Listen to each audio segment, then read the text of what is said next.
Bismillahirrahmanirrahim. Assalamualaikum warahmatullahi wabarakatuh. Semoga kita semua diberi oleh Allah Subhanahu wa taala. Jangan lupa kerjakan sholat, berdoa kepada Allah Subhanahu wa taala, membaca Al-Qur'an, mulailah sesuatu pekerjaan apapun saja dengan mengucap bismillah. Bismillahirrahmanirrahim. Sebelum kita belajar, mari kita berdoa sebelum belajar. Bismillahirrahmanirrahim. Raditu billahi rabba wa bil islami dina wa bi Muhammadin nabiyya wa rasula. Rabbi zidni ilma warzuqni fahma. Rabbi shrah li sadri wa yassir li amri wahlul 'uqdatam min lisani yafqahu qawli. Amin amin ya rabbal alamin. Dan kita mulai dengan membaca Al-Fatihah bersama-sama. Ala diniyah wa likulli niyatin syalihah. Al-Fatihah.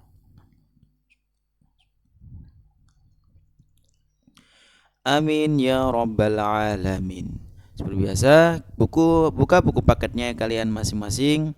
Bab yang kita akan bahas adalah bab yang ke-12. Bab yang ke-12 tentang Al-Khulafaur Rasyidin, penerus perjuangan Nabi Muhammad sallallahu alaihi wasallam. Apa sih Khulafaur Rasyidin? Ketahuilah bahwa Al-Khulafaur Rasyidin artinya pemimpin yang diberikan petunjuk oleh Allah Subhanahu wa taala. Khulafaur Rasyidin adalah pengganti Rasulullah. Mereka berjumlah ada 4 yang akan kita bahas. Ada sahabat Abu Bakar, Umar, Utsman, dan Ali. Kalau ada pertanyaan, Al-Khulafaur Rasyidin artinya apa? Pemimpin. Pemimpin siapa? Pengganti Rasulullah, menjadi pilihan.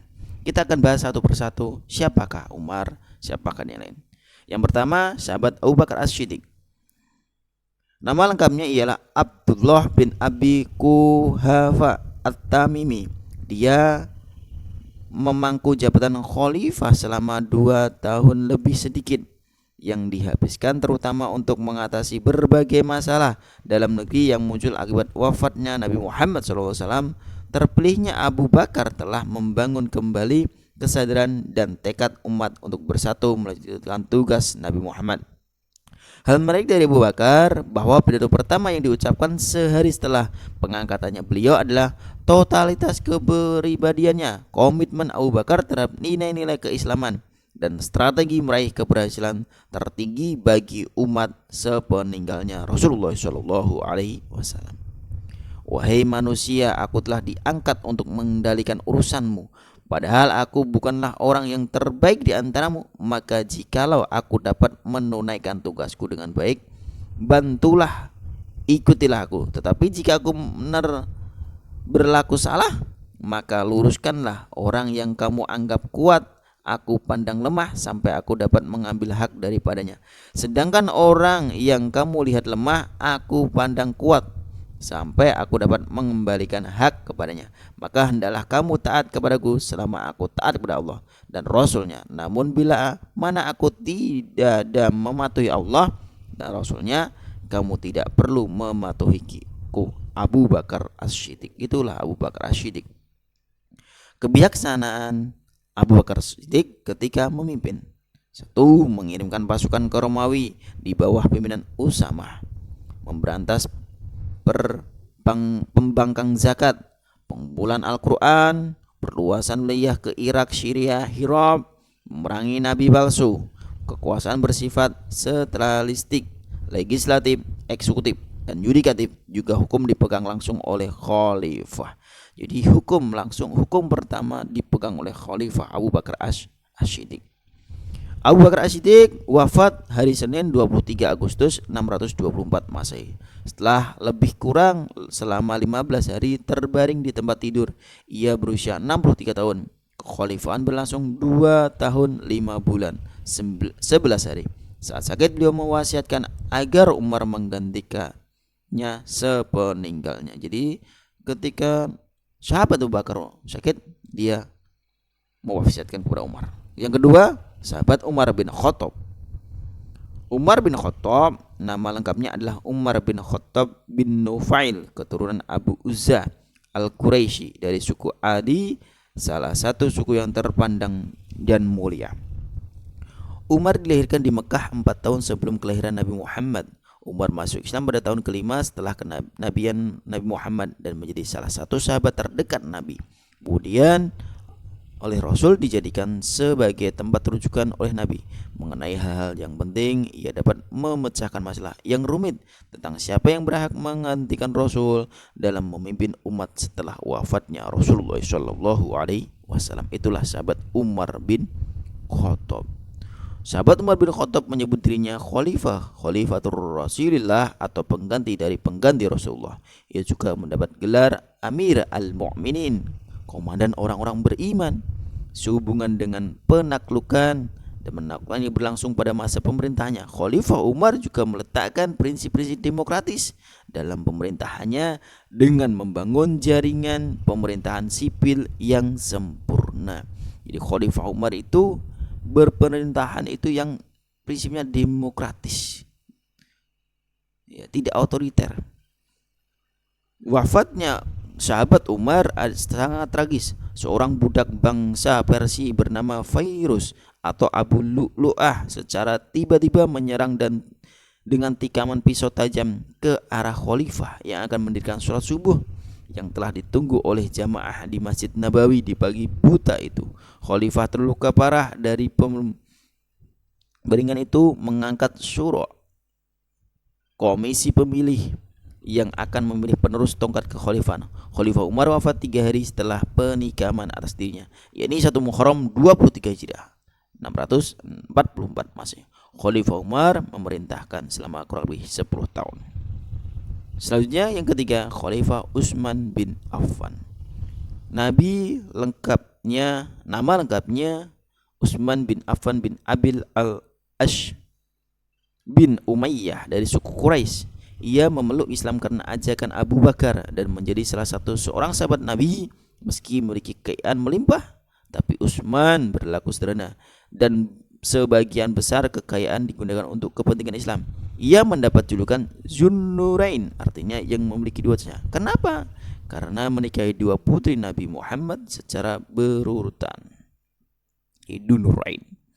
Karya monumental sahabat Utsman lain dipersembahkan kepada umat Islam, yaitu penyusunan kitab suci Al-Quran yang dicanangkan ketika sahabat Abu Bakar. Penyusunan Al-Quran dimaksud untuk mengakhiri perbedaan serius dalam bacaan Al-Quran.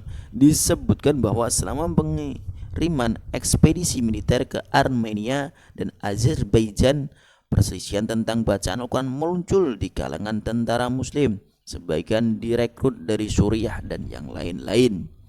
Adapun ketua dewan penyusun Al-Quran yaitu Zaid bin Thabit, sedangkan yang mengumpulkan tulisan Al-Quran antara lain adalah Hafsah, salah seorang istri Nabi Muhammad. Kemudian dewan itu memberi beberapa salinan naskah Al-Quran untuk dikirimkan ke berbagai wilayah ke gubernur sebagai pedoman yang benar untuk masa selanjutnya. Sekelompok orang mengepung rumah khalifah dan membunuh ketika Khalifah Utsman sedang membaca Al-Quran pada tahun 35 Hijriah atau 17 Juni 656. Khalifah Utsman terbunuh. Jadi Al-Quran dibukukan ketika sahabat Utsman bin Affan. Yang terakhir, khalifah yang keempat, yaitu Khalifah Ali bin Abi Thalib. Ali adalah seorang yang memiliki banyak kelebihan. Selain itu, ia adalah pemegang kekuasaan. Pribadinya penuh vitalitas dan energik, perumus kebijakan dengan wawasan yang jauh ke depan. Ia adalah pahlawan yang gagah berani, penasihat yang bijaksana, penasihat hukum yang ulung, dan pemegang teguh tradisi, seorang sahabat sejati dan seorang lawan yang dermawan. Ia telah bekerja keras sampai akhir hayatnya dan merupakan orang kedua yang berpengaruh setelah Nabi Muhammad SAW. Kenapa? Karena sahabat Ali adalah suami dari putri Nabi. Tugas pertama yang dilakukan oleh Khalifah Ali ialah menghidupkan cita-cita Abu Bakar dan Umar, menarik kembali semua tanah hibah yang telah diberikan oleh Utsman kepada kaum kerabatnya ke dalam kepemilikan negara. Ali juga segera menurunkan semua gubernur yang tidak disenangi rakyat. Utsman bin Hanif diangkat menjadi penguasa Basrah menggantikan Ibnu Amir, dan Qais bin Sa'ad dikirimkan ke Mesir untuk menggantikan gubernur negeri itu yang dijabat oleh Abdullah. Gubernur Suriah Muawiyah juga diminta meletakkan jabatan, tetapi ia menolak pemerintahan Ali. Bahkan ia tidak mengakui kekhalifahan sahabat Ali bin Abi Thalib. Tepat tanggal 17 Ramadan 40 Hijriah 661 Masehi, Khalifah Ali terbunuh. Pembunuhnya adalah Ibnu Muljan, seorang Khawarij yang sangat fanatik. Jadi Khalifah Ali terbunuh adalah seorang Ibnu Muljan yang fanatik, faham ilmu agama, faham apa saja, tapi masih bisa membunuh. Itulah Ibnu Muljam. Sahabat Ali bin Abi Thalib seorang ilmuwan besar. Bahkan sahabat Ali disebut adalah orang yang cerdas. Rasulullah SAW mengatakan, "Ana madinatul ilmi wa Ali babuha." Saya adalah kota ilmu dan Ali adalah pintu gerbangnya. Subhanallah. Itulah kecerdasan sahabat Ali bin Abi Thalib. Sayang sahabat Ali, semua sahabat rata-rata meninggalnya dengan dibunuh kecuali sahabat Abu Bakar As-Siddiq. Kita ambil kesimpulan bahwasanya khulafa atau khulafa ar-rasyidin adalah pemimpin yang diberi petunjuk oleh Allah Subhanahu wa taala sebagai pengganti Pak Nabi. Khulafa ar-rasyidin ada 4, sahabat Abu Bakar, Umar, Utsman dan Ali. Secara umum sifat khulafa ar-rasyidin adalah kebaikan seperti amanah, istiqomah, jujur, cerdas, bertanggung jawab dan selalu menyampaikan kebenaran-kebenaran dari Allah dan Rasulnya. Makanya seorang khalifah adalah pemimpin. Jadi khalifah itu pemimpin. Seperti hanya Indonesia, pemimpinnya siapa? Ya presiden. Arab Saudi pemimpinnya siapa? Raja. Seperti itu. Jadi khalifah adalah pemimpin. Terima kasih, kurang lebihnya mohon maaf. Assalamualaikum warahmatullahi wabarakatuh.